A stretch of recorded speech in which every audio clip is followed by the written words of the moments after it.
Ma journée idéale.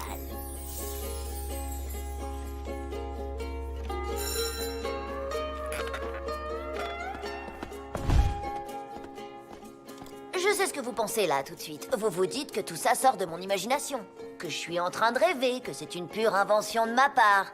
Eh ben non, les amis, ce que vous voyez là est plus vrai que vrai. Le jus que tu as demandé, avec des fruits frais, tout juste pressés. Gracias, Seigneur Zonka. Mon père a veillé tard pour finir tes devoirs. Danke, Herr Bertrand François. J'ai des billets pour le concert des Slobber, mais j'ai pas pu avoir de premier rang comme tu voulais. Oh. Ça ira quand même? JB, mon pote, j'avais dit 2 places au premier rang central. Ah. Tu veux gâcher ma journée idéale? Non, je vais voir ce que je peux faire. En avant, mes porteurs! Ah, Oh, vous êtes là. Ça vous intéresserait de savoir comment vivre ce rêve?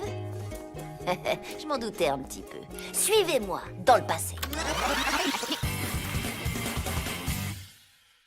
Tout au début de l'année scolaire, Alvina m'a demandé de lui rendre un service que je lui devais. Elle voulait que je garde Pierre à sa place. Et même si j'avais des tonnes de trucs plus sympas à faire, j'ai pas pu refuser. Parce que la semaine d'avant, j'avais demandé à Alvina de me prêter son J-Pod. Elle a accepté à condition que je lui rende à mon tour un service au moment où elle me le demanderait. Et c'est là le hic. On a scellé le marché en se serrant le petit doigt. Comme vous le savez, quand on se serre le petit doigt, c'est plus fort que tout. Encore plus fort que de se cracher dans la main. Ça a plus de valeur qu'un contrat écrit. Se serrer le petit doigt, c'est une tradition très ancienne qui remonte aux hommes des cavernes. D'après les historiens, le premier à avoir serré un petit doigt est l'homme de Cro-Magnon lorsqu'il a accepté de partager le feu avec l'homme de Néandertal en échange de conseils en déco d'intérieur. La légende raconte que Christophe Colomb a serré le petit doigt d'Amerigo Vespucci pour sceller leur accord secret. Le nouveau continent porterait le nom d'Amerigo et en échange, Christophe Colomb s'engagerait à lui révéler la recette des lasagnes de sa mère. Et d'après ce que j'ai entendu, les Slobber ont reçu leur talent de guitariste de folie du diable en personne, en échange du tout premier exemplaire de leur album. Marché conclu, vous l'avez deviné, par un serrage de petits doigts. Comme je disais, se serrer le petit doigt, c'est un truc sérieux. Et c'est en gardant mon petit frère Pierre que m'est venue l'idée la plus ouf, la plus colossale, la plus génialissime de l'histoire de l'humanité. Juste derrière le babysitting électronique. J'allais rendre des services, petits et grands, à tout le monde et sceller chaque marché avec un serrage de petits doigts. Et je demanderais à tout le monde un retour d'ascenseur le même jour. Et ce jour entrerait dans l'histoire sous l'appellation « Ma journée idéale ».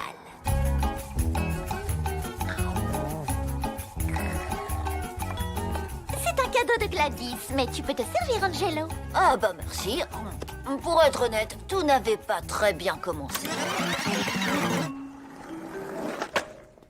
Bonjour, monsieur le vigile. Une petite pause, je vous offre une boisson fraîche. Je vois qu'il y a une machine et je vous remplace pendant ce temps en échange d'un service plus tard. On se serre le petit doigt? Ça va pas, gamin? Une pause? La sécurité ne dort jamais. Je suis de garde 8 jours sur 7, mon petit gars. 369 jours par an. Et encore, je parle pas des dimanches. Vous voulez que je vous assure, coach Zonka? Ah oui, Angelo, c'est très gentil de ta part. Du coup, vous me devrez un service. Petit doigt? Ah, petit doigt. Attends, je vais y arriver. C'est peut-être pas une bonne idée de faire appel à un poids-plume pour m'assurer. J'ai quand même eu un petit succès auprès de papa. Pour la suivante, si tu faisais de Zeus, lançant un éclair depuis le ciel. J'ai quand même dû bien galérer pour récolter la promesse d'un tout petit service. Comme l'échange de services ne se passait pas aussi bien ou aussi rapidement que ce que j'avais prévu, j'ai consulté un expert. D'après mes calculs, à la vitesse à laquelle tu accumules les services rendus multipliés par le travail que ça coûte, moins la racine carrée des services dont tu aurais besoin, il te faudrait 10 ans pour avoir ta journée idéale. Moi, 10 ans? Mais c'est toute une vie. C'est pourquoi je te propose une approche plus scientifique. Traduction? Si tu veux conclure un marché à coup sûr, il faut que tu saches ce dont l'autre a vraiment envie. Oh oui, et que je puisse facilement le contenter. Trop fort, Victor. Je sais, je suis un génie. Tu vois, c'est exactement ce que j'allais dire. T'es un génie, mon pote. Oui, continue. Mais avec plaisir. Tu veux que je t'enregistre un message sur répondeur où je le crie haut et fort? En échange d'un service plus tard? Petit doigt? Hé, je te vois venir, Angie. Tu sais que j'aime bien qu'on dise que je suis intelligent. T'es en train d'utiliser ma méthode pour que je te rende un service comme je te l'ai suggéré. Je dis pas le contraire. Sur le message, tu pourrais m'appeler Vic le génie? C'est à partir de ce moment-là que j'ai commencé à utiliser la méthode sur mesure brevetée par Victor. Cadeaux, échange de services, cirage de bottes, tout était bon. J'ai commencé par le plus facile. Des cookies! Sans oublier les services que j'avais déjà récoltés. J'avais promis à Lola de la laisser me faire un tatouage au henné, qui a tenu plus longtemps que prévu. Waouh, tu déchires, Angelo! La prochaine fois, pas sur le visage. Hé, mon frangin, j'ai vu le faux avis positif que t'as laissé sur Miam pour la cuisine de la cantine. Trop bien, mon pote. Waouh, génial! 2 entrées pour le salon du bretzel. Papa. Yo, mucho merci pour les jetons d'arcade de jeux vidéo collector, mec. C'est incroyable tout ce que j'ai pu retrouver en aidant maman à nettoyer le garage. J'adore casser des trucs, surtout quand il y a des bonbons dedans. C'était parti, et bien parti. Ça m'a pris 8 mois, mais j'avais réussi à gagner tous les services que je voulais pour ma journée idéale. Oui, enfin presque tous. Il y a eu malheureusement quelques réticences. Il n'en est pas question. Monsieur Leroux s'est révélé être un obstacle majeur. Faut dire qu'il se méfie de moi depuis qu'il est né. Mais j'ai passé un autre marché avec Eddie pour qu'il prépare à la cantine un repas bien plein de sauce le jour de la réunion parents-prof. En échange, je lui écrivais d'autres avis positifs sur Miam, en utilisant des pseudonymes, évidemment. Oh, ma cravate préférée! C'est à croire que ce plat a été préparé spécialement pour que je m'en mette partout. Heureusement pour Monsieur Leroux, il se trouve que j'avais apporté ce jour-là une cravate de rechange à l'école. Elle venait d'un vieux costume de clown d'Halloween que j'ai aussi retrouvé en nettoyant le garage. Merci, maman. Très bien, je la prends. Et puis non, je plaisante, votre cravate de clown. Je vous faisais marcher. Manetti a été coriace en affaire. Il voulait absolument que je fasse semblant de trébucher et que je tombe à chaque fois que je le voyais. Pendant tout un mois.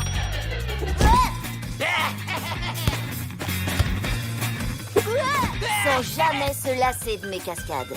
Jamais. Ça faisait pas vraiment mal, vu que je portais des protège-coudes et des protège-genoux sous mes vêtements. C'était même plutôt marrant, en fait. C'est le truc le plus drôle que j'ai jamais vu! Manetti, qu'est-ce que tu fais ici? Je croyais que c'était chez moi, monsieur. T'es tombé! Qui aurait cru que le marché le plus difficile à conclure serait avec Mademoiselle Perla?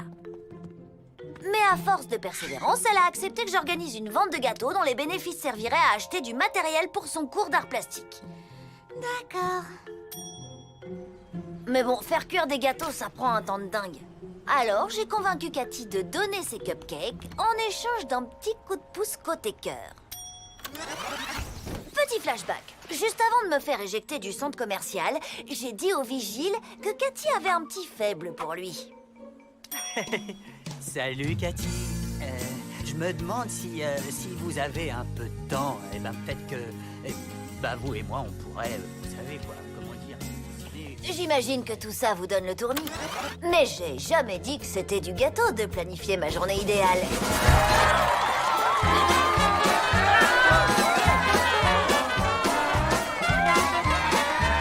Angelo, j'ai des billets pour Slowber au premier rang comme tu me l'avais demandé.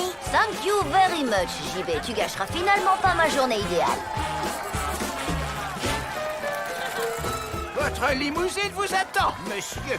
Arigato, mon brave. Ne rajoute pas. Monte, qu'on en finisse vite avec cette journée, s'il te plaît.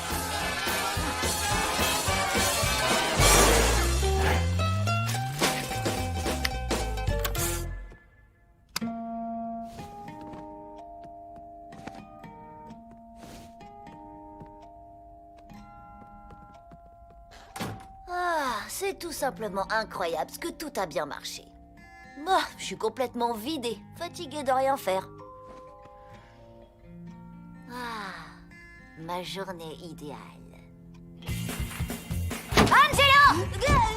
Fais-moi un smoothie et tout de suite. Attends, mais c'est impossible, je suis sur le point de finir ma journée idéale. Je m'en tape ou pas? Ouais. Je m'en tape. Mais tu me dois encore un service pour les devoirs que je t'ai aidé à faire il y a 3 semaines. On s'est serré le petit doigt. Tu te rappelles? Tu peux pas te débiner. T'as plutôt intérêt à me faire ce smoothie et que ça saute. Et ajoute-y mes graines de chia, s'il te plaît. C'est censé hydrater la peau de mon visage.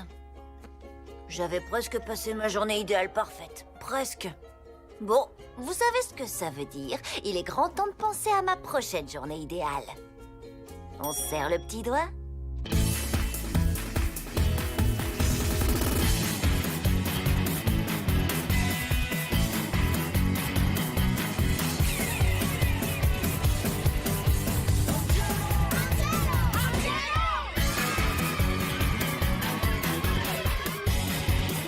Vous avez adoré cet épisode. Angelo la débrouille, c'est la meilleure série du monde.